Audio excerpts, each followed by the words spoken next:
All right, ladies and gentlemen, welcome to the No Eggshells podcast, season two, episode one of season two. We're going to carry on labeling the episodes in sequence from season one. So, like, whatever there was, 27 or something like that. This will be 28. But it's the first episode of season two.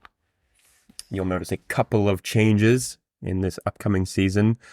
One, I'm going to try and hone in the episodes a little bit more, make them more valuable. Every episode with a guest was really good. You know, the guest brought a lot and it was really fun. But I found sometimes I was a little tired, or if I did like a solo episode, it was a bit scattered, which, you know, maybe that's what people liked. Maybe that was the charm. Maybe that was the catch, the hook, you know. But me personally, I'm gonna dial that in a little bit. It was just, I don't know what it was. It was fine. You know, you got to give room to think outside the box sometimes, and that means that, you know, you got to be willing to suffer through some of the blabber, I guess, some of the chatter. But as a listener experience, I want to make this a little bit easier on you guys. I took a lot of liberties in season one, I guess, and I'm looking to change that. So yeah, a couple other changes. It will be the No Eggshells podcast. I'm dropping the Hugh Edmund because I released some music under that name. That's my artist name. It always sort of has been the artist name, but I actually like finally dropped an album, which I can talk about. But that was pretty exciting. But I chose the name Hugh Edmund. So we're dropping that just because of the confusion of like, well, what, you know, is it a podcast? Like, who is this guy? Is he a podcaster? Is he a musician? What is this? So we're going with that. The other thing you'll notice is that there's no intro music, which, you know, for better or for worse, you know, maybe some of you liked the intro music. I kind of liked it, but at the same time, I think it gave it it was like I was hiding behind it in some episodes. You don't want to hide behind intro music. And sometimes it was just downright disrespectful. I mean, I was listening to the episode with Father Tom Lynch, which is like such a good listen, tons of good feedback from that. And, you know, it finishes with him making this beautiful point. And then it goes into that player song, like, baby, come back, you know, just right into that. And it just it felt a little bit disrespectful. So, we're dropping the song. Maybe we'll pick it up again. I don't know. Who knows? But I'm pretty sure we're dropping the song. So anyway, um, season two is out, and I'm excited about it. You know, this is kind of backed by popular demand. I was why even have the seasons? I took a bit of a break. You know, I don't know when the last episode was, but I took a break. I focused on other things. I went on sort of you know, I had to get things done that I had wanted to do. So what has happened since then? You know, we did the marathon, we shot the marathon episode. You know, I don't want to just recap my life, but I wanted to get some music out. I wanted to get this album out that I had been working on. So I imagine any of the listeners here have listened to it, but if you haven't, for whatever reason, this episode goes viral, you check it out online under Hugh Edmund, you know. And Judah, the name Judah is the album name. I wanted to get it out. I had to get it out because it was one of those things where I was just realizing that you'll never have an easier time to do it than now. And that's the reality. There won't be an easier time to get in shape than right now. There won't be an easier time to start that business than right now. There won't be an easier time to start to get into a whatever the commitment is, you know. What do you want to do with your life? Now, I promise you, right now is the easiest time. You think, oh, well, in a couple of months, it'll slow down. It'll get easier. No, it won't. And like, you know, maybe you're a photographer and it's in August and it's the busiest time. Okay. Give it a couple of weeks, but right now means, you know, as soon as you can, as soon as you have the time to start the thing, you should start it. Because you think, oh, well, I'm going to gain more experience. No, you really don't. You have to take action. I have this sort of sticky note on my wall and it says, ask, then act.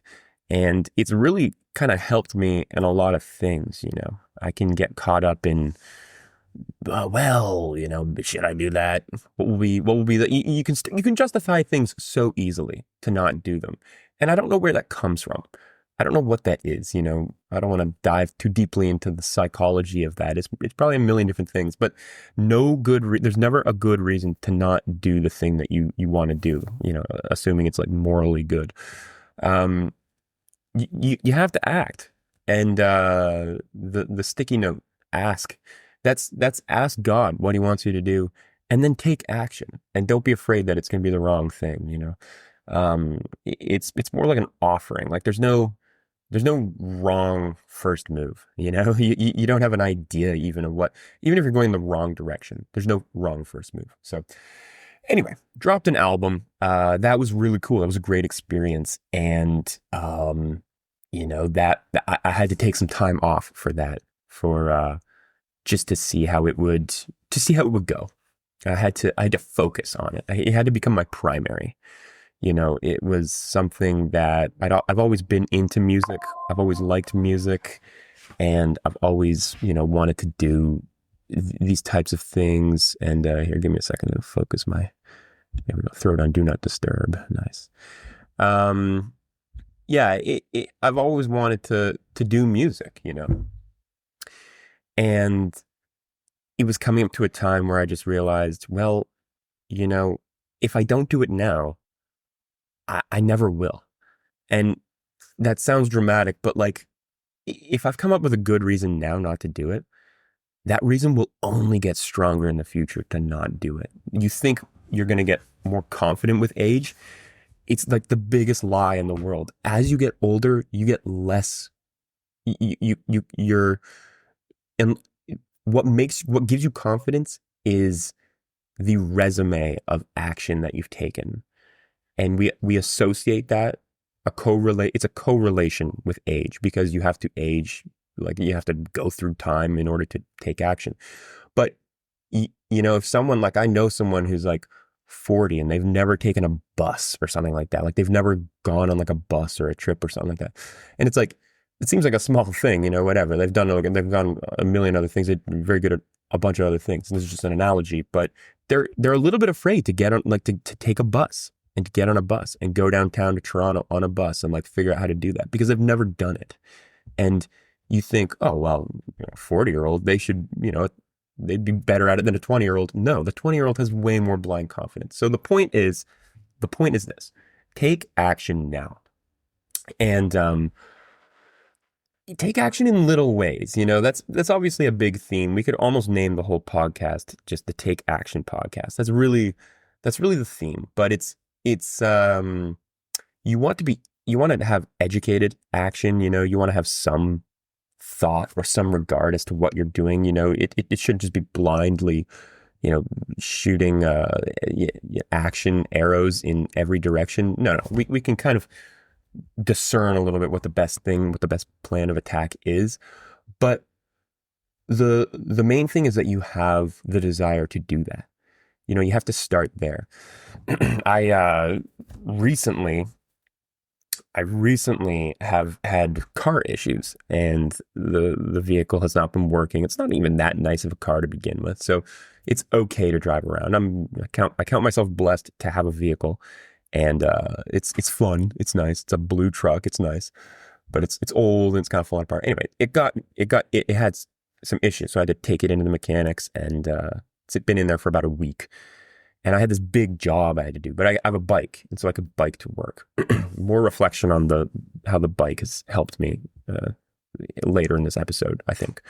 I don't know. You know how it goes. I press play. I haven't thought any of this out. I'm just going to talk. So that's the format here. But just to reflect a little bit on this last week. So I have this big job I'm doing in Peterborough. Okay. I can bike to work. I have all the materials there. Okay, nice. So I'm biking there and I'm doing my thing, and it's good. I get to tuck into this job. Well, I throw on this Elon Musk biography while I'm at work.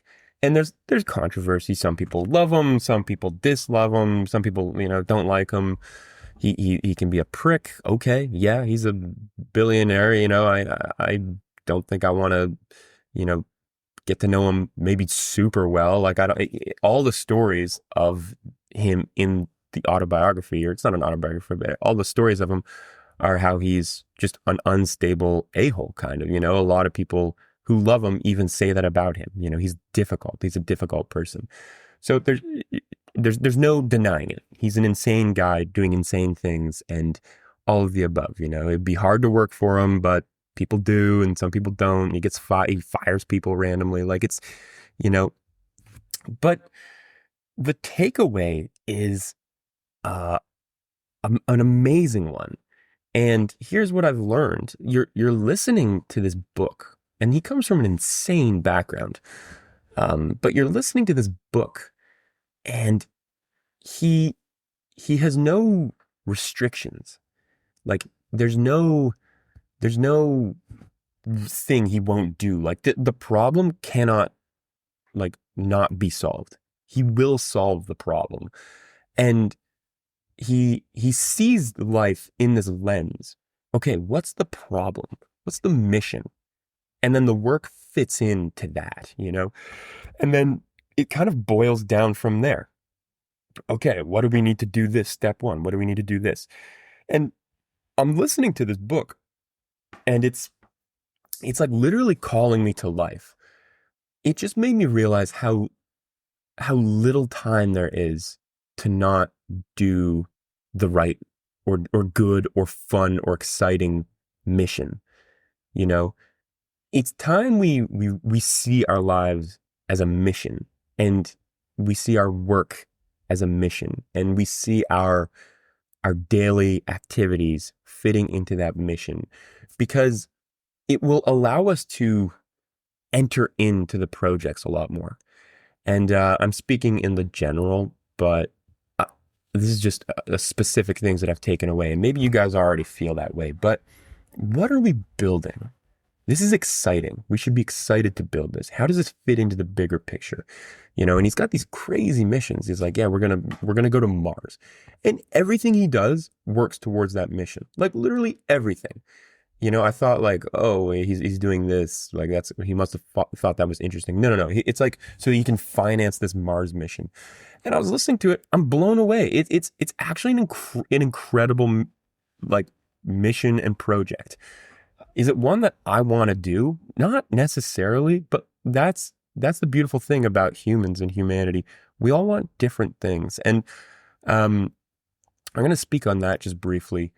There's something in your mind or your heart that you want, like, I want this. And I used to say that to myself. Oh, I want to make an album, and I want to be a musician, and I want to impact the world in this way with these things, And then I used to say to myself, well, yeah, but everyone does. Get real, Hugh. Get real. Everyone wants to do this.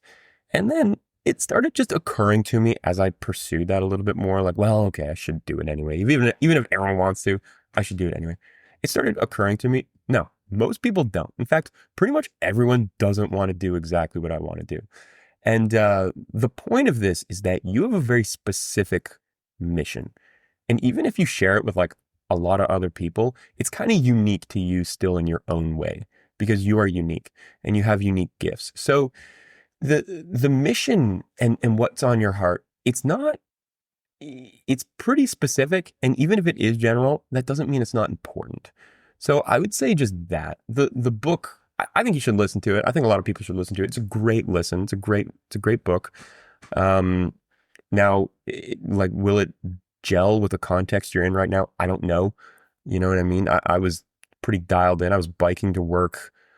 I'd get some caffeine in me, and then I would start to like bomb through this big project I had. So I was in like a pretty intense headspace, I guess. But it just clicked with me a lot. And he would do these surges where he's like, this isn't moving fast enough.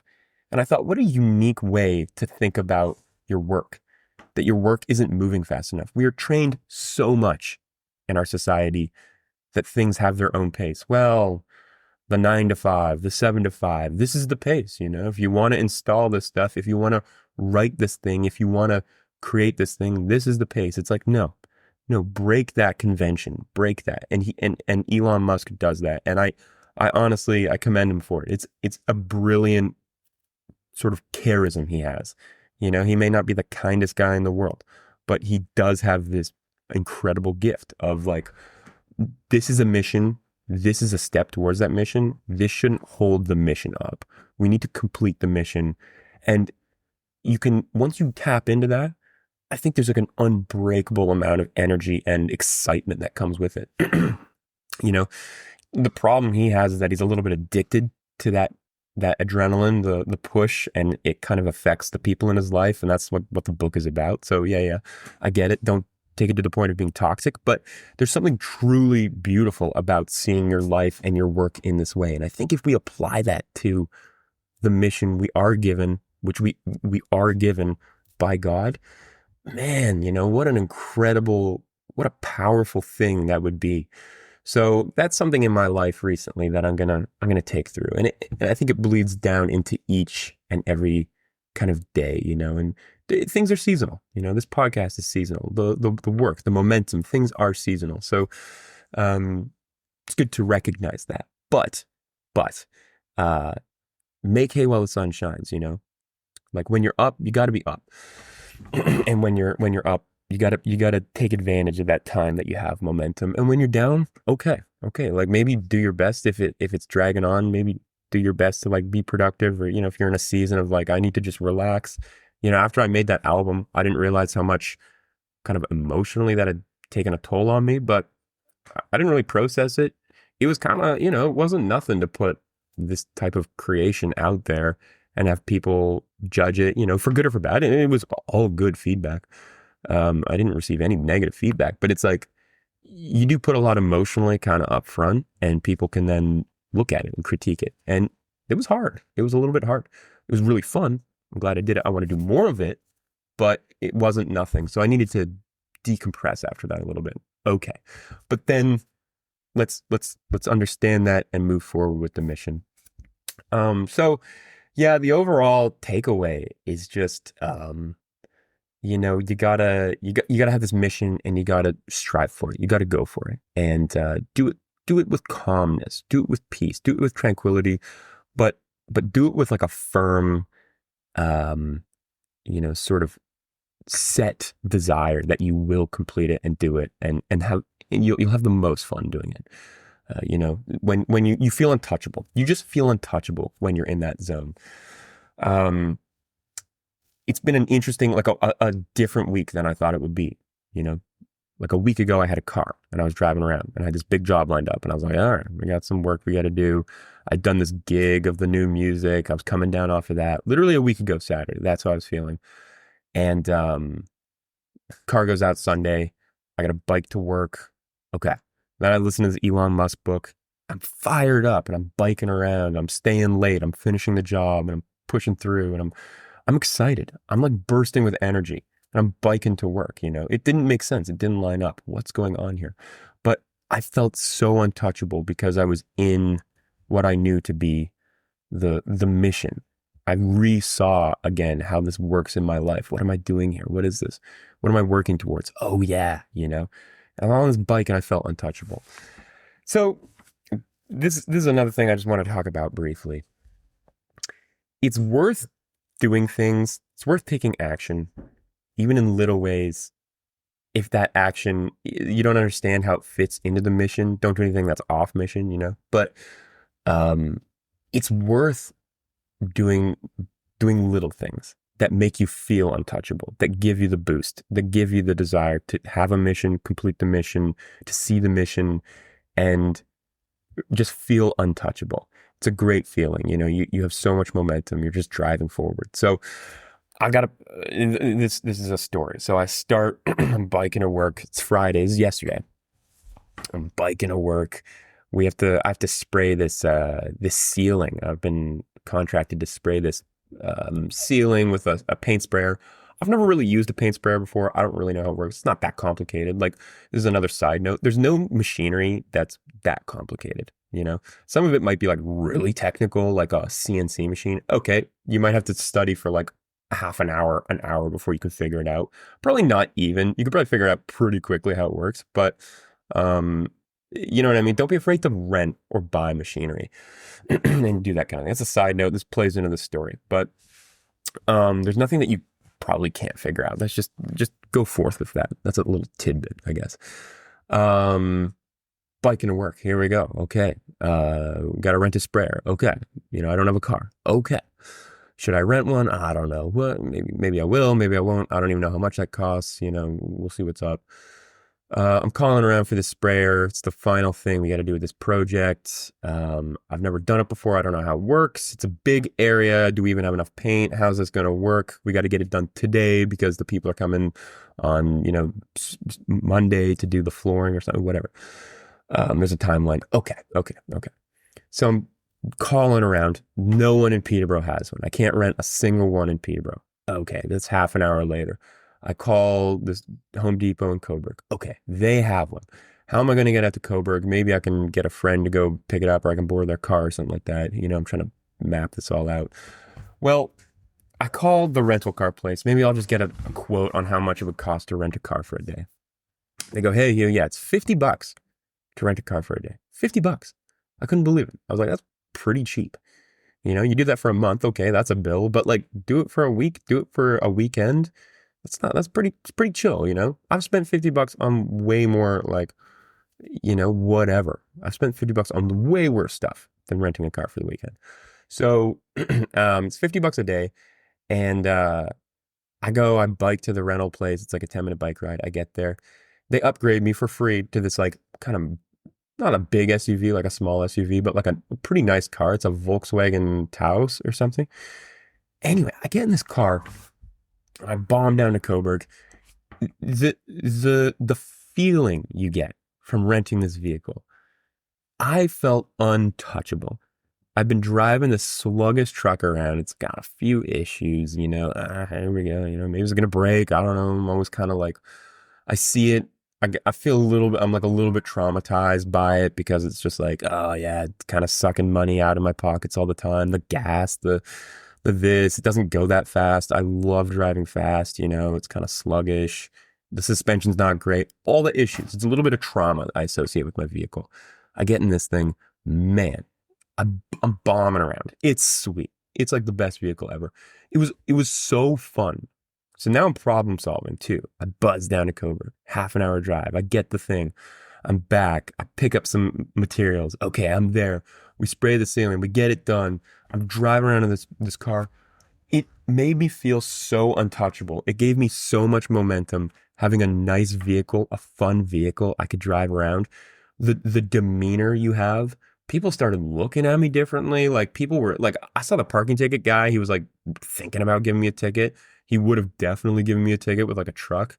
No, he didn't even think about it. He just thought I was like a really rich, like, I don't know, lawyer or something. I don't even know what, you know what I mean? I don't even know. But you didn't feel like you were gonna get pulled over or a parking ticket. It was just like a respectable vehicle like that. It feels amazing. The point is this.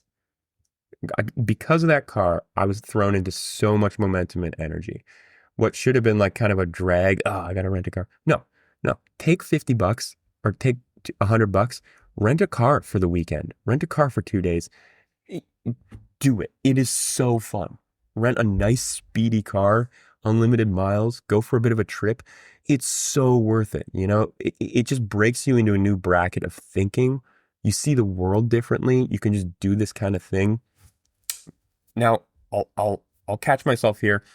Maybe you should go rent a car. I don't know. But the principle I'm trying to get at is do something like this. Do something that makes you feel untouchable. I kind of discovered, I didn't realize it was going to make me feel this way till I was doing it. I kind of did it out of necessity. Okay, I have to drive to Coburg and I have to rent this thing to get it done today. And the high of doing that was like really fun. So maybe that's what made me feel untouchable, is that I was like problem solving, but I don't think so. I've been driving this vehicle around. It makes you feel amazing. I was excited to get up today and drive the vehicle around. I got up today. We got a workout in, like a 7 a.m. workout, a field workout, me and some friends. It killed. It's been a great day. So you get to bomb around in this car. I drove the thing. I had to return the equipment, throw in a Bishop Barron episode. So good. You feel untouchable doing it. Pretty ordinary day stuff. Could have been the same day, but just in my other truck. Wouldn't have been as fun. Wouldn't have been as good. So the point is this. Break the mold a little bit. Rent a car. $50 for a day. So worth it. So worth it. Like, who cares? $50, whatever. That's a parking ticket. I've got a couple of those I got to pay. It's like, you spend $50 on garbage. It's very much, you think, oh, well, why would I rent a car if I have a car? Trust me, if you don't have a nice car, but you want to get like the momentum, or like you want to have the drive, oh, I should get a better car, just go rent one. And that's the same with everything, I would say. It's kind of like taking a trip. Like, maybe you can't take a trip, whatever the situation in your life, but there's something you can do. If there's not immediate action you can take where this is on mission and this is what you should be doing, take action that will get you fired up. Take action that will give you momentum, make you feel untouchable. Like, it's so fun driving this vehicle. So anyway, it just made me want to get another vehicle. And I was like, oh yeah, I got to dial in my work. Like, all of a sudden I just felt a surge of energy to complete things in life and make more money and do bigger things, because I got this speedy little SUV. Just felt amazing. So it's a bit of a tangent, but that's the point. That's the point, is that you should be open to doing stuff like this.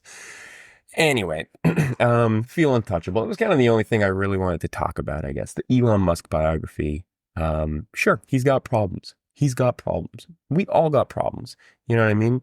It's like, I'm not like excusing his behavior or something like that, but also I'm not going to excuse my own behavior sometimes. And I'm not going to worship his bad behavior, but like, man, we gotta look at what people are giving us.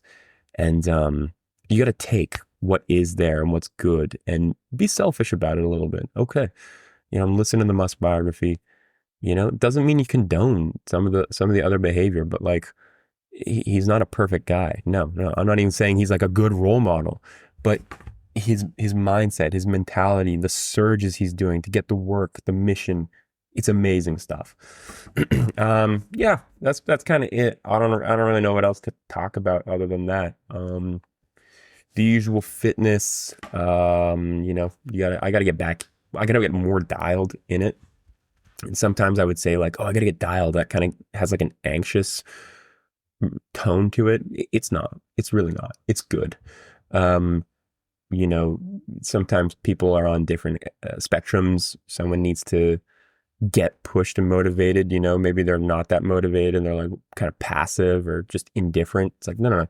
You need to actually become more anxious about completing things. Sometimes people are on the opposite end where they're like, they can't experience calm ever because they haven't completed the thing and they're anxious about the goal. No. Okay. We need to tone that down and you have to offer the day up. That was a little bit the point of calling the album Judah, the album I just released, the name Judah. People were I was trying to explain this in different ways and different times, but I knew I was going to be critical. I knew I was going to be self-critical. I'm a pretty self-critical person sometimes. Not always, but sometimes I am. And when it comes to music, I really am, because it's the thing I'm probably most passionate about.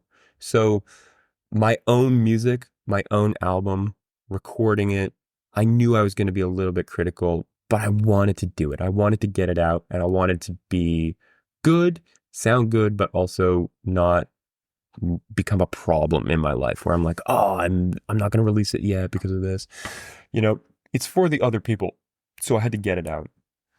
And so it was important that I did that. And so I named it Judah. And I don't even know if it was really a conscious thing. It was a conscious thing, but at the time I was like, oh yeah, I'm going to be feeling like this. I want a reminder that this is what this is. So I just named it that. Even before I had all the songs written, I think I was like, yeah, I'm going to write an album. I'm going to name it this. So I named it Judah, which means praise. And it was just a good reminder that, like, you know what? It's just music. Get it out there. It's important. It's on mission. It's good. It will bring life to you, to others. It will praise God, but it's for the other, it's an offering to God. It's praise. This is what your work is. And so, it keeps you from getting egocentric about it, or how is it narcissistic? How is this going to what will people hopefully I get status from doing this, or hopefully I do this. No, that's going to cause you to be wrapped up in it. You're going to miss the point. You're going to ruin, you're going to spoil it doing that a little bit. So that was important to name it that, to just get it done. And as it got closer to releasing it, I'll be honest, I was like, I don't know if I should do this. Maybe I should take this particular song off. How are people going to think about this song? I started getting really crazy about it, where not to the point of like anything toxic, but I was like, how are people going to reflect on this? What are people going to think about my art or my creative here that I'm producing? Are people going to talk? You get caught up in it. And that's how it goes with stuff. That's how it goes with work. That's how it goes with things that are important to you in your life. You have to calm those voices. You have to put them away. And making it an offering really did a good job with that. So, and it even played into after I did this live gig like a month later. This was last weekend. I just did this live gig, and I had 3 good friends play some music behind it. Greg on the drums, Cecilia on the piano, Dan on the bass. It crushed. It absolutely crushed, And all the feedback was that it just crushed. It rocked out. It was really good. And but my temptation to be really hypercritical before, during, or after. Actually, not during. During, I'm in just a great flow state. I just enjoy it. But before, man, I was keyed up. I'm going to play my music in front of my community, the people who know me most, who their words could hurt me the most. It's a frightening thing to do that, and I'm not saying, oh, look at me, I did a good job. No, this goes for everybody. You can be hurt. Like, you put that on the line when you do stuff. And it's not a reason to not do it. It's like the same way it goes that you can actually affect a lot of people. Like the flip side of exposing yourself, potentially being vulnerable in your art, your work, whatever it is, you can also effectively, like, positively affect people in this flip way. So anyway, but I was a perfectionist, how's this going to go? What song should we do? How's this going to sound? This is the project. I'm really close to it. It's not sounding the way I want it to. And then I was like, no. Detach, Judah, this is a praise. This is what, like, who cares? This is going to be really good. It's sounding really good. And it was. If there was an actual problem, I would have fixed it. It was just that I was getting keyed up after the show. Oh, that was so fun. And then the next day I'm like, I don't know. We ruined the one song. I went too fast on the one song. No. It happened. It was good. You got a lot of good feedback. People enjoyed the night. Like, there was no problem here. There's no issue to fix. Maybe minor things. Okay, learn from it. It was the first one, It's all good. So, but it just allows you to detach in this way. So I don't know. I think encourage that. That's been a positive sort of thing that I've introduced into my life. We've talked about this in season 1 before. The first fruits, making your work, your day, your actions, everything, the relationships in your life, a first fruits, in the same way that Abel does in the story of Cain and Abel. Bringing his first fruits of the garden to God as a praise and offering. So, but it's very helpful. It saves you so much headache and stress, and it actually opens you up to life in this way, offering your work in this way. It's not like I figured everything out, but I think I'm on to something there. So yeah, that's pretty much it, I guess. This might be, I don't know how long the episode is going to be, but that's kind of it. So what do we got coming up? Yeah, I've been doing some stuff. I'm excited to do more stuff. I think everyone's been doing really cool stuff. I've been seeing lots of fun projects popping up around me. I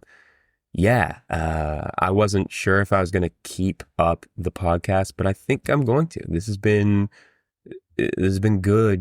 People have been asking about it. People are still listening to it. And even if one person has a good positive takeaway, combine that with just how much I enjoy doing it, it's worth doing it, And I've been getting some real good feedback, so we're going to keep going, but I'm going to take it more seriously because first fruits, not that I was offering second fruits before, but I could be better. I could be doing more. I could be more focused. I could be more serious about it. I could be more intentional with it. And yeah, I think that's I think that's the point. So anyway, we might add the song at the end. We might add a song. I don't know. We'll see what's up. But for this episode, I think there will be no song. I'll give it some reflection. I've got some potential cool guests in mind. I haven't asked any of them, but hopefully they'll all say yes. And yeah, I mean, I'll just leave you with the reality. I'm gonna read a quote. I posted it on my story today. I'm gonna read a quote. The quote goes as this, from Alex Hermosi, business guru Alex Hermosi. Ask the girl, shoot the shot, launch the business, run the ad, quit the job, take the risk. When you're 85 years old on your deathbed, you're not going to wish you had a few crazier stories. No, messing up the quote. When you're 85 years old and you're on your deathbed, you're not going to wish you had fewer crazy stories. And I think that's a great thing. You know, you're going to get to 85. I don't know if you're going to die at 85 on your deathbed, but you're going to get to a point where you're going to look back and go, okay, how was that? How did I do? What did I do? Was that how I wanted to do it? What were the things restricting me? And again, I'll just reference the Elon Musk biography. He doesn't let any restrictions, government, safety. He questions everything. And it's, I think, something we can bring into our own life. What are the restrictions? What are we putting on ourselves? Because there's so much life to live. There's so many good things to do. And, you know, if you're not feeling that, then I think you have to take a second, look around and see why not, you know, and it might be an effort thing. It might be there's a restriction, a qualifier that you're not aware of. There might be unknown unknowns. Okay, time to figure them out. How do you figure them out? Take action. You know, you take things for granted, like the sun rises and that my car makes that funny noise. No. You can fix the car noise. You can get a different car. The sun's going to rise, but you can fix the car. So let's analyze what we have in our lives. And if they're restricting us, let's open that up. Let's get rid of it. So yeah, a lot of life to live, a lot of good conversations to have here. Season 2 underway. And, I think that's it. I think that's it for today. Okay. Enjoy your day. Hopefully you're fired up. I'm fired up. And, it's gonna go do something. I mean, we'll rent another car. Who knows? We'll see what's up. All right. God bless.